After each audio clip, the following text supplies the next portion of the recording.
And I think, Brian, you guys have a specific system that handles that, right?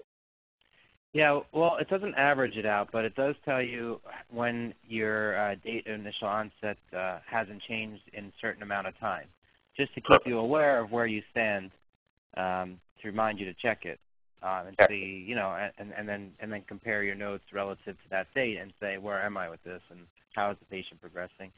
And like you said, maybe it's time to say it's time to discharge this patient. I've done everything I could as far as medical necessity is concerned. We might not have reached all of our goals, but you know, Medicare really shouldn't be paying for this, like you say all the time. I hear you say, who should be paying at this point? Right. It's not about whether the patient needs care. That's not Medicare's issue. It's is the right person paying for it. Exactly. Right. Right. So that's what we're looking for. So we're looking to average that in less than 60 days. So as we move forward and we look at this, they're looking from the first visit to MMI, no longer 60 days. That's what we're looking for on average, throughout all your cases. All right, so remember, that's a new Medicare case the next time. And the reason why it's a new Medicare case is because we discharged the patient. You have to remember to discharge the patient. If we don't discharge the patient, we go all the way back to the original Box 14 date and it continues one case. And if you look at the numbers, okay, they're saying that the average is, you know, the average doctor can't prove necessity over 24 visits and everything else. It makes total sense now, because if the average case they're saying they want done in 60 days, and the average case that they want that we can't show necessity is 24 visits, and we're seeing patients 3 times a week in active care, that makes total sense that it's, you know, your treatment plan shouldn't be more than 4 times, 4 weeks, and be 4 weeks show improvement, 4 weeks show improvement. That's 60 days. It just all starts to fit. Okay, and when we discharge the patient, that tells us that we don't have a condition. The patient's in wellness care. The next time they come in, it's a new condition. We don't have to play the chronic care game. We can just start over again with a new problem. Even if it's the same old problem, it's new because we've discharged the patient from active care and put them into wellness care. So the issue, remember, new Box 14 date is when we come back in, and that will signify to the carrier, hey, listen, this is a new condition. We don't have to worry about it. We can move on. It's something totally different. It's not related to the old one, and that will start to shorten your profile with the insurance carrier to less than 60 days. Now, remember this. Box 14 in Medicare is not the date of the injury. Okay? It's the date they entered your office for treatment of this onset. Okay? It's different from PI and comp. PI and comp is different. That's the date of injury.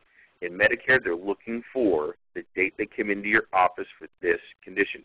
You see how if we misrepresented or didn't understand what Box 14 was, we could be cutting off our nose, because now, let's say the injury happened 3 weeks earlier, they'd be looking for a 60-day rule, but we never actually saw the patient within the first 3 weeks. We'd be cutting ourselves off before we even got there. So we have to make sure in Medicare it's the Box 14 date that applies to the day they came in for this condition, not when they hurt themselves. Okay, and don't say, oh, well, the patient hurt themselves back in 1942. Dead red flag. The patient hurt themselves picking up a propeller in the big war. We don't want that. We want the day they came in for the condition. All right? So as we go forward, we look at this. We say the new Box 14 date is there. We got it. No big deal. We have to look at what it looks like graphically. And if we were to lay out for ourselves graphically what a care plan looks like versus a treatment plan, in another way, we could see that if we were to start in Colorado and try and get back to Myrtle Beach, we'd say disease is in Colorado and ideal wellness is in Myrtle Beach. Going in one long thing, that makes total sense. This is what we want the patient to do. We want the patient to go from point A to point B in order to show the patient got to ideal functional wellness. That's our goal with the patient. Our goal is to get them to ideal functional wellness and keep them there. Okay? But there's a difference. We need to be able to show the improvement. And that improvement really is about the complaint versus how much and how long. That's all.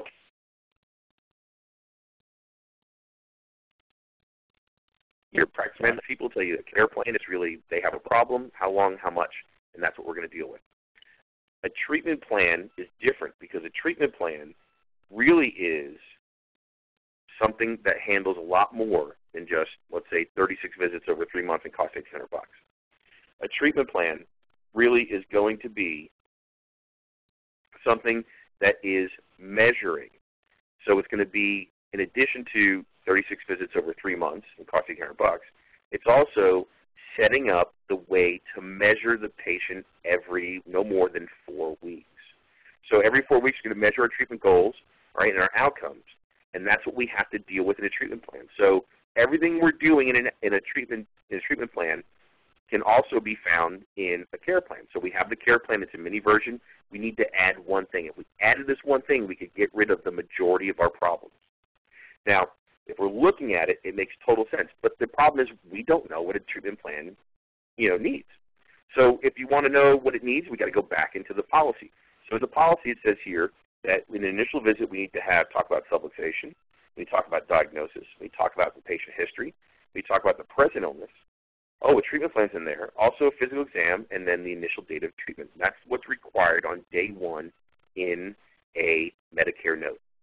But let's look specifically at the treatment plan. The treatment plan says it must include recommended levels of care, specific goals, and objective measures to evaluate treatment effectiveness. Now, do you see how that does not include everything, just what we find in a care plan? Or do you see how that's everything plus a few things than what we normally do in a care plan? It's more than that. So what does it look like? And this is where I think that we need to look at setting up the first 6 inches of a case, and it starts with your treatment plan. And